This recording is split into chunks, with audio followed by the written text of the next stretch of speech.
What is up, everybody? King Solomon here. I guarantee you that today's topic of discussion will make my friend laugh at me a lot because the topic we're talking about today is something that my friend brought up in one of my I think it was my last stream, actually. It was on Sunday. He kind of didn't really understand what the point was of doing a first or a best of three in an online fighting game. I get if you're not part of that type of circle, you might not fully understand every part of it. In my thoughts, I was also like, I kind of want to actually look into why is that the case? You know, like why is it that that's expected online? You know what I mean?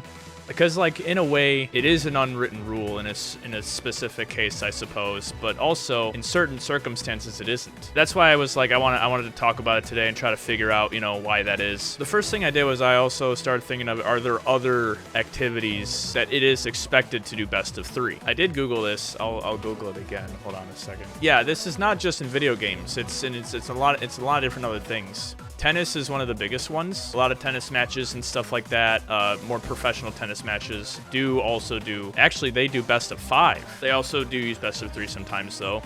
MLB playoffs, they do best of three series.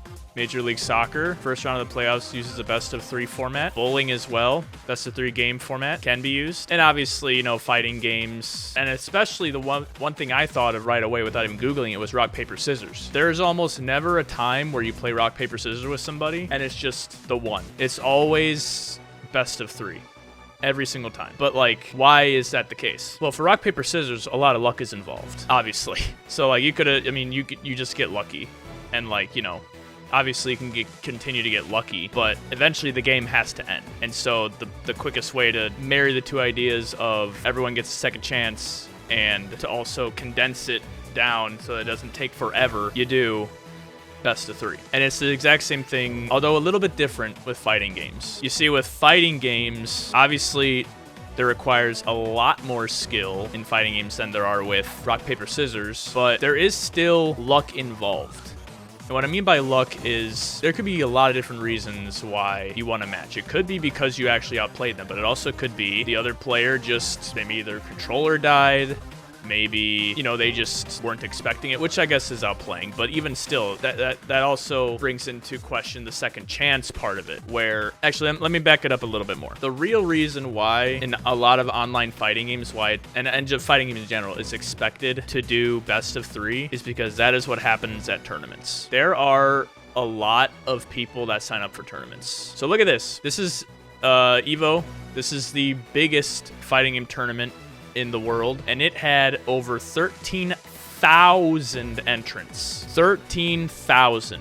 EVO Japan had 8,000, and last year there was 10,000. So there's a lot of people that need to compete. Because of that, you have to find a way to get through, to have everybody play their turn, and also keep the competition going. And that's where that comes from. That's kind of where it comes from with online as well. Is it's expected in tournaments that you do best of three because, you know, it gets through the games faster. But also, again, there's that idea of a second chance. Like, even when I play online, there'll be times where I will beat somebody, like in our first game, and then they leave. And I'm also like, why did they leave? They may have just, in that first game, they maybe had a really rough game, and they weren't on their A game, and they weren't picking up on different things I was doing, different setups I was doing. And a second game can provide that second chance of, okay, now I know what he's gonna do. I will look out for that this next game and try to adapt. Something that other people might say is, well, why don't they just adapt in that first game and in one of those rounds of the first game? May I remind you that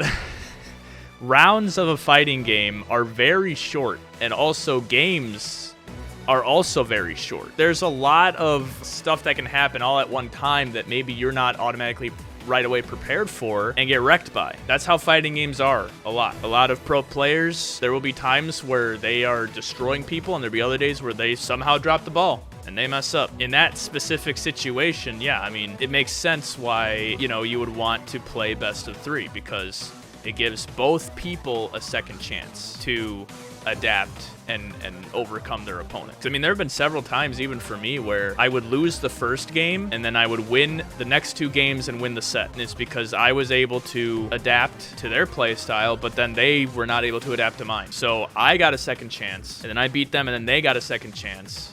and that takes up both of our second chances. That's kind of how I see it. And to compare that to like, games like football or basketball, I mean, a football game is like what, like an hour maybe? Basketball game around the same probably. Imagine if it was like, each quarter was only like, I don't know, like 5 minutes. Or like, something like that, something ridiculous like that for football specifically. Imagine if it was like that short. Or imagine you only played like first to 3 quarters instead. Or you did like best of 3 touchdowns.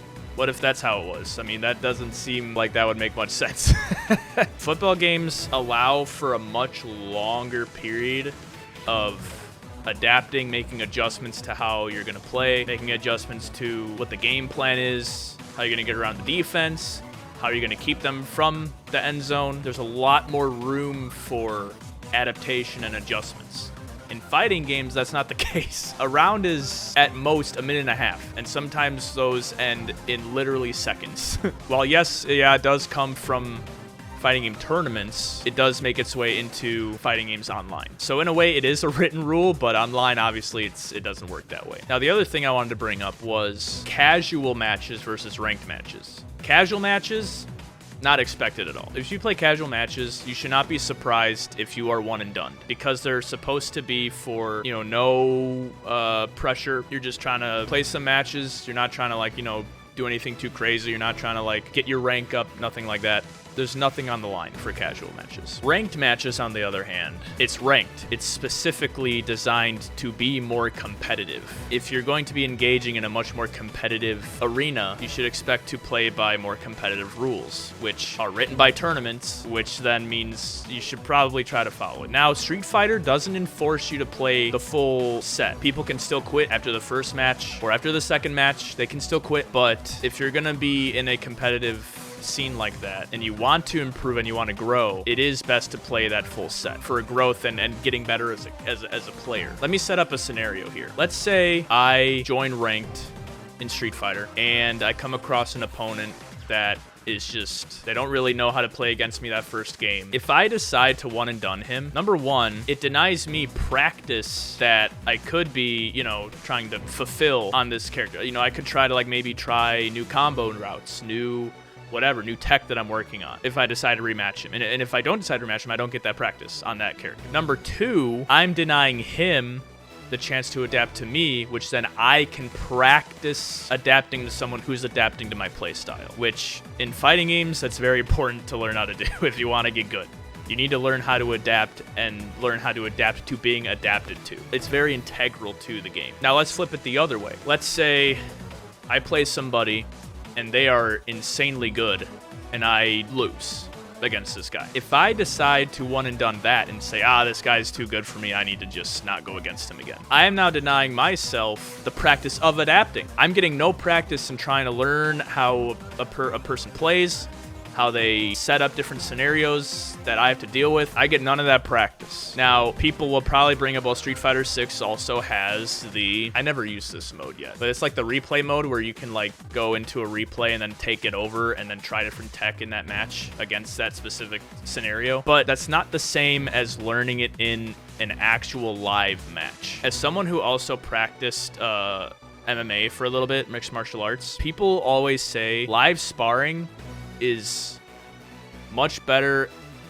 at learning how to practically use the stuff than just doing drills. Like I can practice like a combo, like talking actual MMA. I could practice like a quick combo into a head kick just standing still. But if I never actually actually go into live sparring, I'm not gonna I will now lack the experience required for me to actually pull that off in a real match. And it takes getting in there and maybe getting into some difficult situations and thinking, okay, how can I use the tools that I have, but like in real motion here? You know what I mean? And it's the same with fighting games. If I just constantly, whenever I'm faced with an opposition that is giving me trouble and I decide every time to just run and not do the best of three, I'm not going to improve that way. I'm not going to learn how to drop bad habits and foster and grow better habits if I just constantly leave opponents that know how to combat my playstyle. I wouldn't go so far as to say it's an unspoken rule. More so, it's just the best way to learn and how to get better at fighting games. You need to be able to just put yourself in these situations where you might be facing opposition that knows how to work around your play style, and then you need to play them again so you can say, okay, I need to change up my strategy, and I need to practice how to change up my strategy so that I can beat players that can adapt to me. I would say it's a combination of all those things that I said. I can definitely understand, though, if people may not understand that right away, like my friend, which is fine. I don't know if he did know that tournaments, that's how they are, or if that's not how they are. You know, like, I don't know what his knowledge is of fighting games. And I also know that part of the reason why he was saying all that was to rile me up. You know, he likes to do that. But it did actually get me thinking about this type of thing. Like, why is this the way that it is? It does get me thinking that stuff. And better question is, yeah, why isn't it best of 5 or best of 10? It honestly all it comes down to, that's what happens in tournaments. There is no best of 10, there is no first to 3, there is no first to 10. Maybe some tournaments do first to 3 or stuff. You know, I actually have heard of tournaments that do that, but most tournaments do best of 3. And so since that's the most popular way of structuring a tournament, that's why they implement it into fighting games. With ranked specifically, you do not have to follow those rules at all in casual, but in ranked, that is why. And also, I forgot to mention this. Ranked also acts as a practice for playing out a full set. Because while ranked is not a tournament, if you start getting to the higher ranks of the game, you might want to actually compete.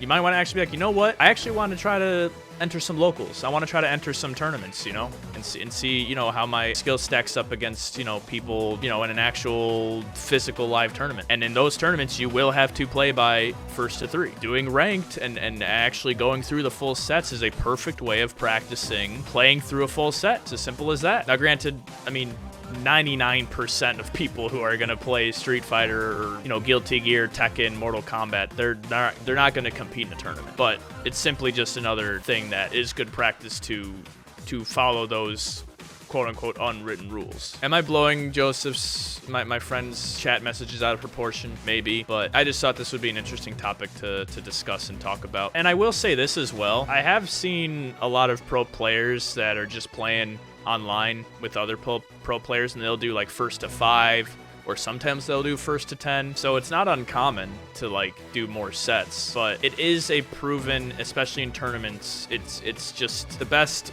way that you can figure out who is the most skilled without it taking like several hours or several days. You know what I mean? That's just how those things are. If we did like first to 10 in every single tournaments would take like weeks to do, maybe months. So it's just not even worth that. That's why we have that system. I guess to kind of like summarize everything, the reason why it's best to follow that rule of like do best of 3 isn't always because it's how you determine who the best player is, although in a tournament setting that is how that is, because there's so many people that are in, you know, you got to get through all of them. But also on top of that, it's also just for your own improvement. If you're in ranked matchmaking, the point of it is to play competitively, so therefore you want to emulate what tournaments do, which is best of 3. And on top of that, it's for your own growth, for you to practice how to adapt to people who are adapting to you. And there's just so much that happens in a match in such a short amount of time that things can just happen that you don't expect or that your opponent doesn't expect, and then they can expect it next game and adapt to that. So that's all I got to say about that. Thanks again for watching, everybody who's here. I hope y'all have a great evening.